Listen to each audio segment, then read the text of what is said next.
So the question is, can we as Americans do anything to help bring peace? And the answer is yes. This is not a part of the world in which we are not already involved. We're very implicated in what goes on there. All right. There are worse situations in the world. There are people suffering certainly much more difficult circumstances than the Israelis and the Palestinians.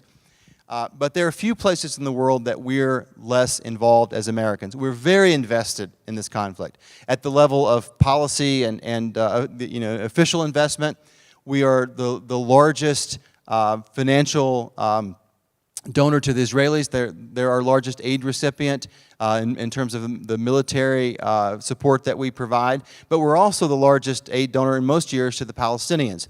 And so in some ways, we're sort of funding both sides of this conflict. We set international policy in terms of what the international community is doing on this. It's largely the United States that helps shape and set where and how and when we're going to try to solve the conflict and under what terms, all right? So we're very involved, but also at the level of civil society and even at the level of the church, we're very involved, all right? There are a lot of American Christians who care deeply about this part of the world and the people there for obvious reasons, for reasons of the commonality that we have with the Jewish people or the commonality we have with the Palestinian Christians or our deep connections to the biblical sites and the biblical land.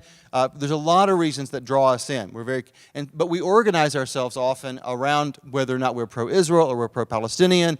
And we often, in some ways, end up contributing back to the perpetuation of conflict. And so one of the things that we can do as Americans is just change the conversation a bit within our own communities that allow for a space for Americans to be authentically in support of the human dignity of every person who lives there, a proper understanding of human nature, and really identifying with people who are trying to solve the conflict, people who are peacemakers.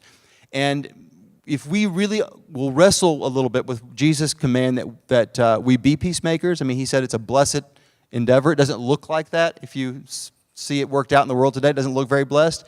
And so we have to, in some way, appreciate that Jesus knew something about the way the world worked that we don't fully understand, because we imagine the world to work a certain way in terms of power dynamics and how we have to live in the world. And Jesus understood a deeper truth, what C.S. Lewis would call the deeper magic.